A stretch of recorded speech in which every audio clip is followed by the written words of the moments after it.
Okay, so my presentation is just to introduce, maybe some of you in this room are wondering what Reorg is, what Reorg Canada is, what Reorg International is. You've heard all these names possibly, and so I'm just here to shed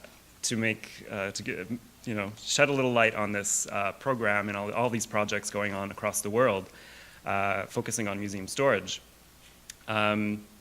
And so if you're tweeting out there, our handle is reorg_storage, so you can tweet us. Just a little something about CCI and our mission. CCI's mission is to advance and promote the conservation of Canada's cultural heritage collections through its expertise in conservation science, treatment, and preventive conservation. And we do this through expert services, through training, professional development, and a range of conservation resources that we provide to our clients. Reorg is about storage reorganization.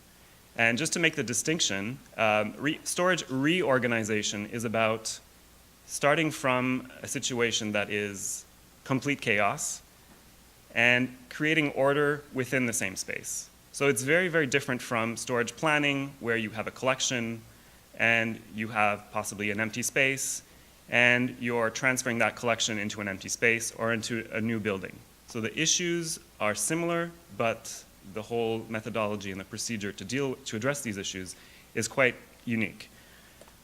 And so while there is a lot of literature out there on storage planning, storage management, how to create new storage, how to arrange your collection in the best way possible, there's not a lot out there to help people and museum professionals deal with situations that have gone astray for years, and you now find yourself with a range of different legacy issues that now have to be tackled, and the complexity of those issues that have to do with, a little bit have to do with management, a little bit has to do with people's personality possibly, has to do with the building, aging infrastructure.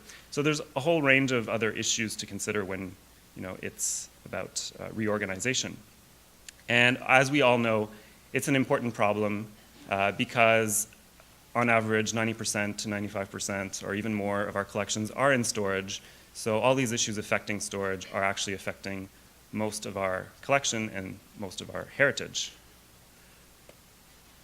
Just a few stats. There was a study done in 2008-2009 by CAMDO, so the Canadian Art Museum Directors Association. And there was a survey of 43 institutions that showed that in 10 years, 93% of their storage areas would be full, and 37% of their storage areas were reported as being inadequate. So this is a small sample, but I think it's as you'll see, it's representative of, and as we all know, it's representative of a larger, of the larger picture.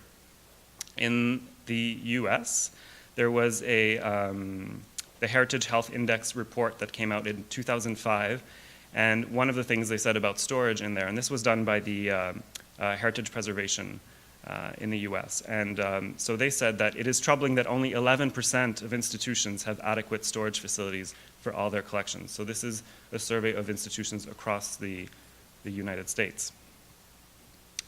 And ECROM also did their own survey in 2011, instead of looking at a specific country, they looked at the global portrait, the global picture.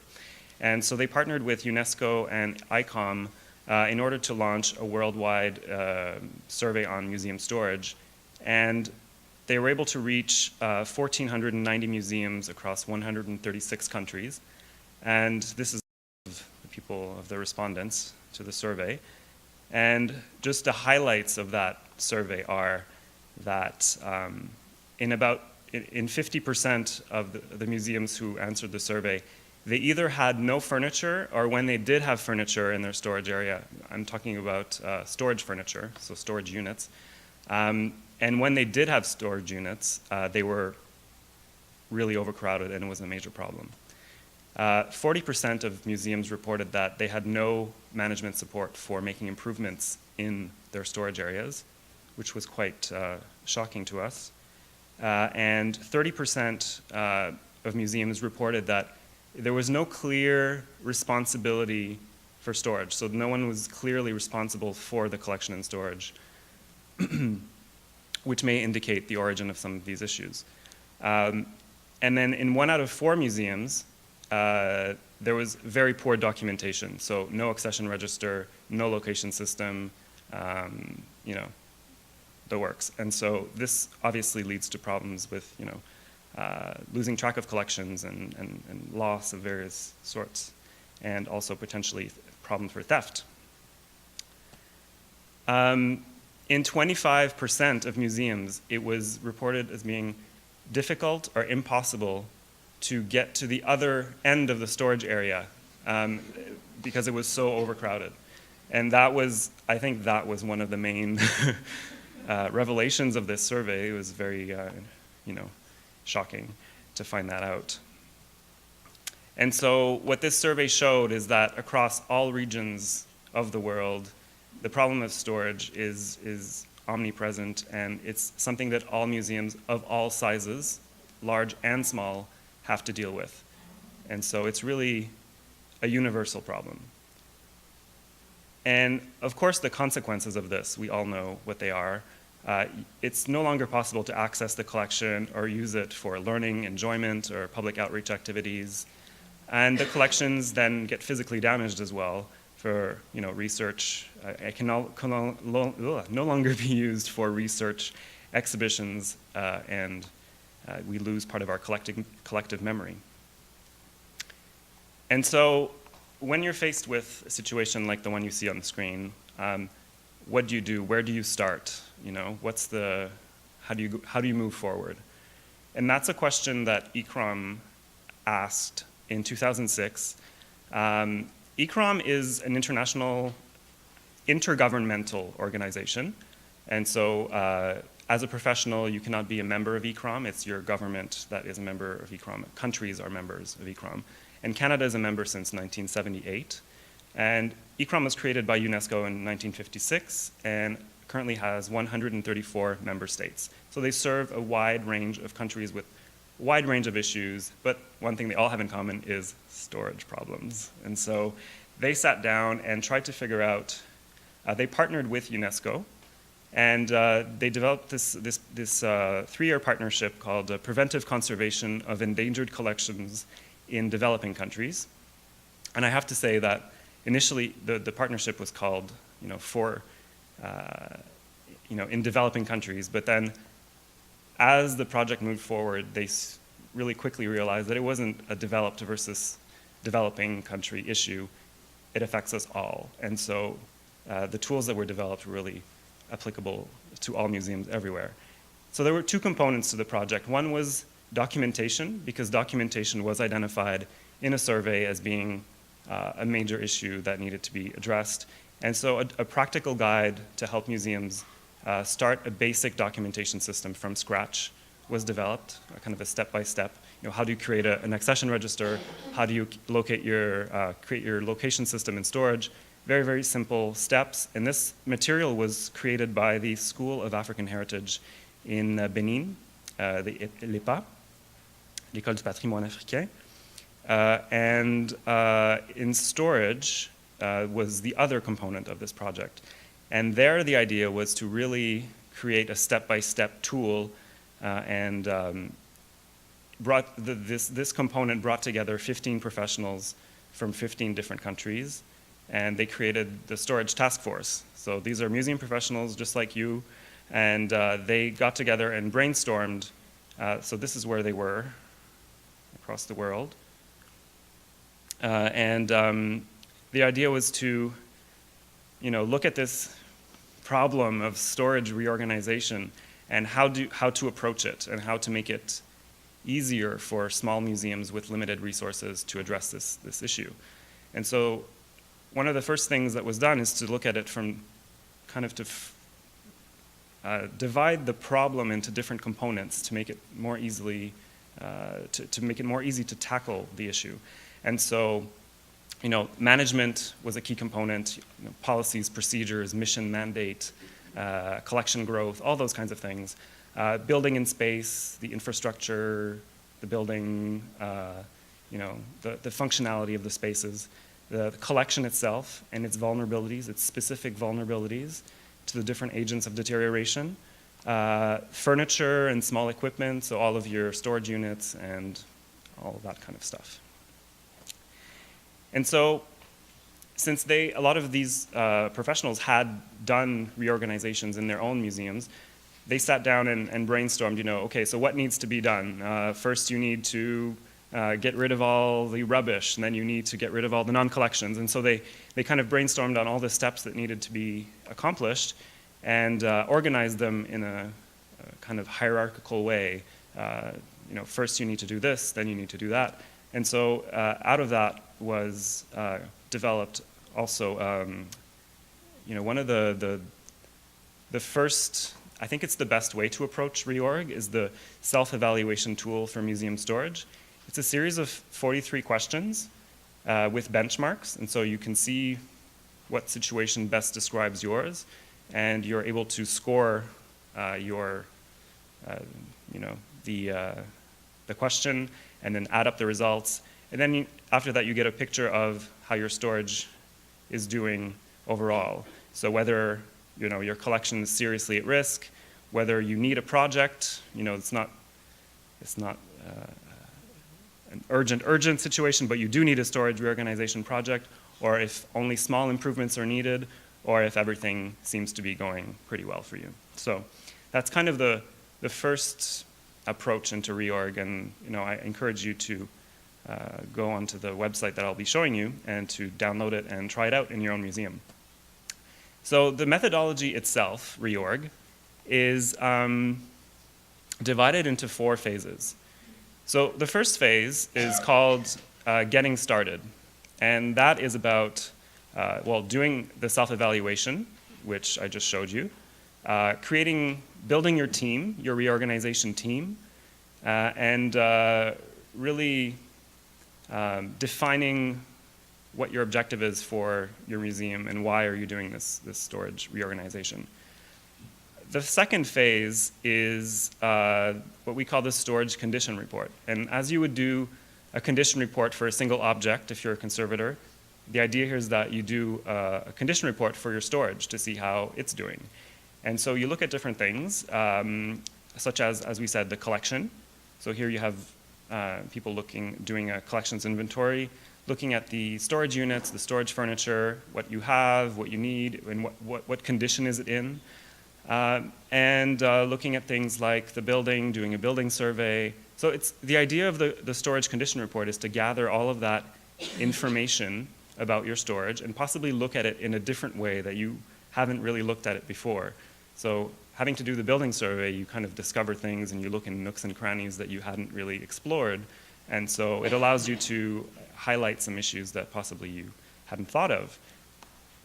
And at the end, the goal is to come up with a list of main issues. And so what are those key issues that are affecting the condition of your storage area and of your collection? And what is the risk if you do nothing? So if you let things go and you let it stay the way it is, what's the risk of that status quo? And to really kind of identify that clearly. And after that, there's a phase where actually right after you've identified your issues, you have to prioritize them. So what are those things that you need to do, absolutely need to get done first? So sometimes you find things like risks that you hadn't thought of and they have surfaced and they need to be addressed right away. Something that's not stable, something that has to do with structural issues in your building, or a specific kind of fire risk that you hadn't seen. So there are those urgent issues that might need to get tackled. And sometimes they have to do with grants that you are applying to, and you're not meeting the requirements for some grants, and so those needs need to be addressed as well because those are preventing you from getting that funding.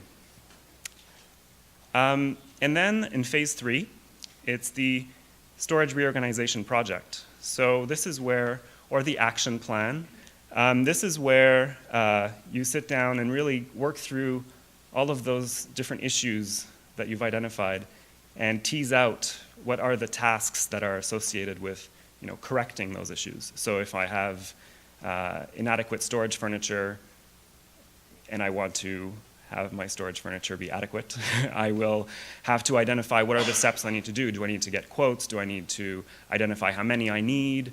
And then do I need to purchase it? I need to put it in this year's budget, next year's budget. So there's all those different tasks that get identified and then put into a master project chart.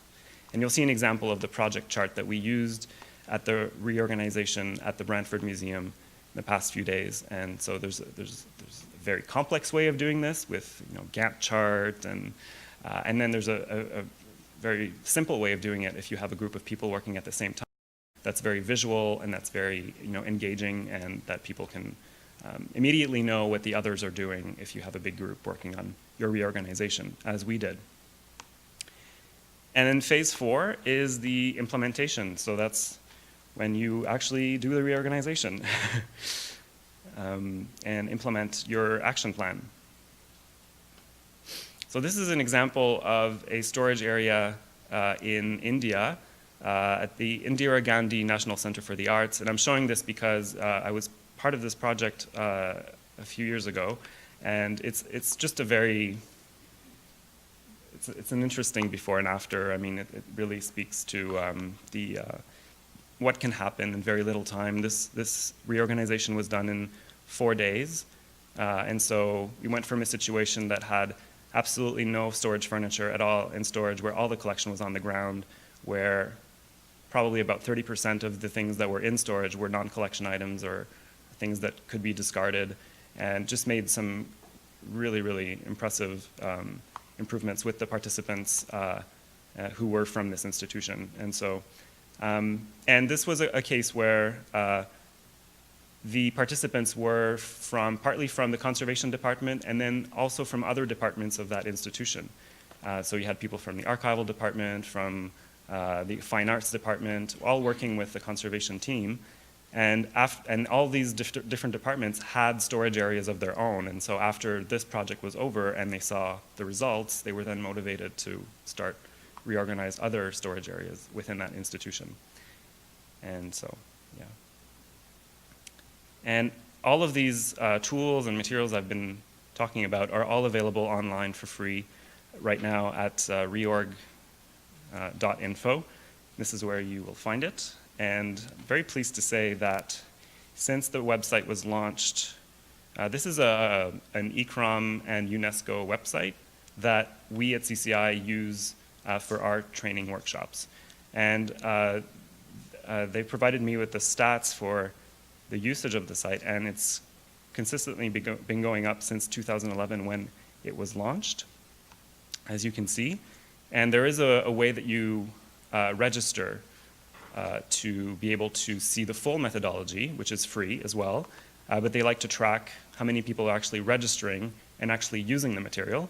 And so right now in 2015, we have 1,001 users who are registered and are using the methodology. So this is good news. So the tools have been developed, the problems have been identified, the tools have been developed, and what now? So how do we get people to actually make improvements? And so this is something that was brought forth at the ICROM General Assembly in 2011. So the situation, the survey results that I shared with you were shared with them. And so there was a resolution that was passed calling for a long-term program for capacity building for storage reorganization based on the reorg materials. And all countries who were present were invited to join hands with ICROM to develop this program. And so this was voted unanimously. So that's how Reorg International was launched. And so ICROM, not having a budget allocated specifically for this program, decided to take a different approach and contact the different countries and see who would be interested in partnering with them and both collaborating to find funding in order to implement these projects. So 133 countries were contacted, 61 countries replied, and 38 were really interested and we're saying we know how to find funding for this. Oops. Okay, so for 2014 and 15, two different projects went ahead. So one was our project in Canada, Reorg Canada Ontario, which was led by the Canadian Conservation Institute and partnering with the OMA. And the second project was in Southeast Europe, and the lead on that project was the Central Institute for Conservation in Belgrade. And you'll hear from a colleague who is here today from Bosnia and Herzegovina, who is part of the group of participants who is actually partaking in this, our sister project that is going on at the same time. And I believe there are 13 different museums across 6 different countries in the region that are participating. So we're very pleased to have this, to have our colleague here, Azra Becevic-Sharenkapa. So the year one for the partnership, the year one of this whole at Reorg International, we realized that some of the materials that we had that were available online were very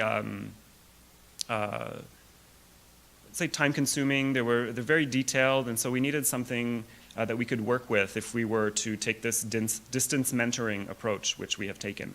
And so we needed a kind of workbook and other additional training resources.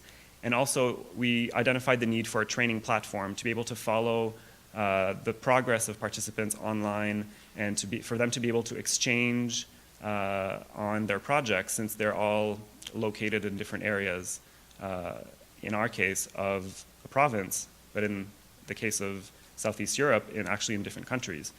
And so it was very important to have a tool to help us do that. And so CCI partnered with ICROM and the Central Institute for Conservation in Belgrade to be able to develop these tools and to develop this workbook.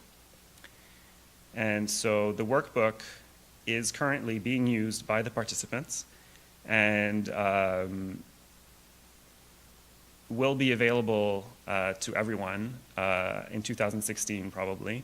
That's the target date. And so all these materials will be made available online. And they're very much, it's self-directed learning kind of materials, so you're able to follow, to do your condition report step by step just by using this workbook. And our participants in the Ontario group have shown that it works really well, and they've been able to do really amazing work using this resource. And the other element to the partnership was the training platform. So we're using this website, which is now, which has a private section that is for the participants, and we plan to open up a public section of the website to a wider audience, and it will have things like the workbook on there and other additional resources like the storage solutions that we are going to be collecting probably. So it'll all be available online free of charge. And so just to give you a little bit of information about our project here in Ontario, so as I said, it's a partnership with the OMA, and it involves 6 small to medium-sized museums. You know, at CCI, the bulk of our clients are small museums. I'd say, you know, I don't want to give a percentage, but the vast majority are small museums, and so all these problems affecting storage affect most of our clients, and so we felt that it was important to build capacity, especially within that segment of museums across Canada. And so we selected 6 museums who will all be implementing projects in their own institution, and they're spread out, you know, from Timmins to Simcoe, so really across the province. And we're using this this learning approach called blended learning, and that's really combining online and distance mentoring with face-to-face teaching, so traditional face-to-face training. So it involves distance project work, so they'll be working on their projects and getting advice both from the participants in the other institutions and from CCI, and doing this online learning, and also the hands-on workshop, which just concluded yesterday. So the kind of face-to-face, the bulk of the face-to-face part of this workshop just happened this week. And the program for us runs from October 2014 and ends in October 2015. And so here are the selected institutions. So the Lambton Heritage Museum, the Timmins Museum, Collingwood Museum, West Parry Sound District Museum, also known as the Museum on Tower Hill, and Clarington Museums and Norfolk Arts Centre at Linwood National Historical Site. And you'll all hear today from these museums and what they found, what they identified as their main issues in their condition reports. And our timeline for this course is the following. So we launched the program in October. From October to February, the participants worked on their condition reports on their own. And right now we are in March at the workshop and conference. And after that, as I mentioned, they'll be implementing the storage, they'll be drafting their action plan, and then implementing their project. And at the end, in November 2015, there will be a conference session at the OMA annual conference to showcase some of the projects that were involved and actually the results that they obtained after they have implemented their project. There are plans also to have a webinar that will be available to a wider audience where people can tune in from across Canada and abroad and find out what the results are of this project. So that's also part of the plan. And so the workshop that we this week was, of course, at the Brant Museum and Archives. And so we will hear, we'll get a summary of what happened there. We haven't really processed it yet, what has happened, I think, but you'll get to see in detail, how all that project went. And so our results, anticipated results by October 2015, are that we will see visible changes in at least 7 museums. There will be a plan that will be developed for 6 smaller museums who are partnering with these museums. So the idea is very much to transfer their knowledge to smaller museums in their network and to keep the flame alive, so to speak. So, so these selected institutions will be mentoring other institutions in their network and also helping them implement their own projects. And this, in a way, will constitute a kind of provincial storage advisory network to kind of, focus on building capacity in the province. And participants will also be organizing a series of public outreach activities to show the benefits of having a reorganized storage area, and various types of professional dissemination activities such as workshops or conference talks or things like that. So, Reorg International for 2015 and 16, the upcoming year, we will, at CCI, we will be launching another project, and it's to be announced at the end of the day where it will be. So that you stay all day, in case you feel like, oh, I know where it's going to be next year, I don't need to stay. And there's also a project in the works for Belgium and Luxembourg that will be led by IRPA, the Royal Institute for Cultural Heritage in Belgium. Also, China is interested in launching a project as well. India, led by the Indian National Trust for Art and Cultural Heritage. And in Italy, also, there's the region of Sicily is interested in launching a project as well. But that's not all.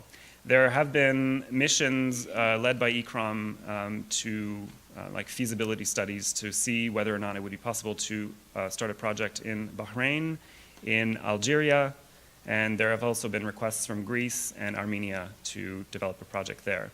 So these are the upcoming projects for 2015 and 16. So stay tuned for that.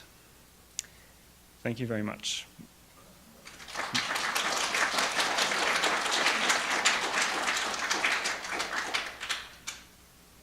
So we have time for questions if you want.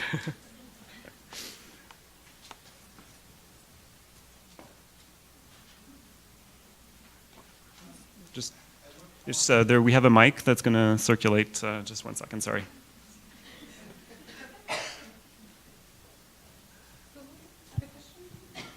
Just, could you raise your hand, please? Could you say your name and where you're from?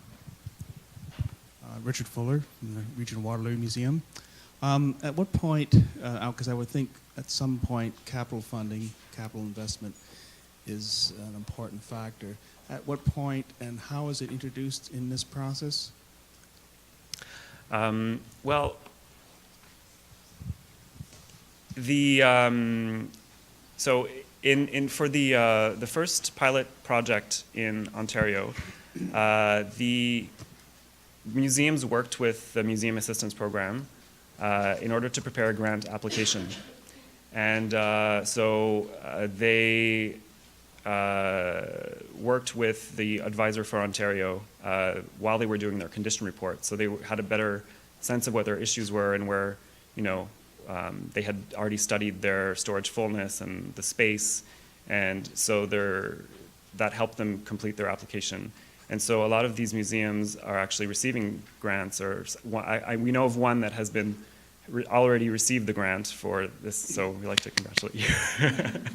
And so we'll hear from the others, but most of them were preparing grant applications for that, for minor capital things, so storage equipment and storage packing materials and things like that. What this is highlighting, though, for a lot of the museums is that there may be some larger capital investments that need to be made, and so MAP has said that it's possible to apply for phase 2 if there are larger expenses to be covered, or to apply for funding with Cultural Spaces Canada, for example, if it's a major capital cost. So I think it offers a kind of, it allows them to map out things that they can do right now, but also looking into the future, what are some of the bigger issues that need to be tackled. I guess I also mean, too, the buy-in with, say, a municipal museum.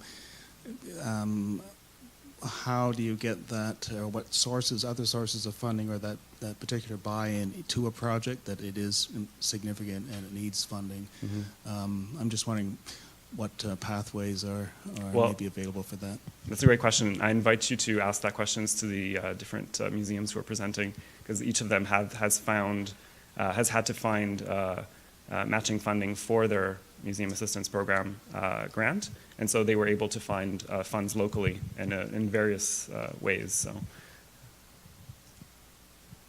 thank you. Are there any other questions? Hi, I'm Andrea Carswell from Archaeological Research Associates Limited. So that's actually kind of, because I come from a private consulting firm, will this sort of source and, sort of what we're talking about funding, that funding would probably be more long-term, but are they open to opening this up to companies that hold collections outside of museums? Our clients at CCI are heritage institutions that have collections that are open to the public. So we really, our focus at CCI is really with the museums themselves. There's, the individual museums who are participating can obviously at any point in time contact people from the private sector in order to help them with their project. But our focus is on really building capacity, within the institutions themselves. But all the materials that we're developing, and the case studies and everything is accessible to everyone online. So regardless of whether or not you're, private or public or, yeah. Thank you. Other questions?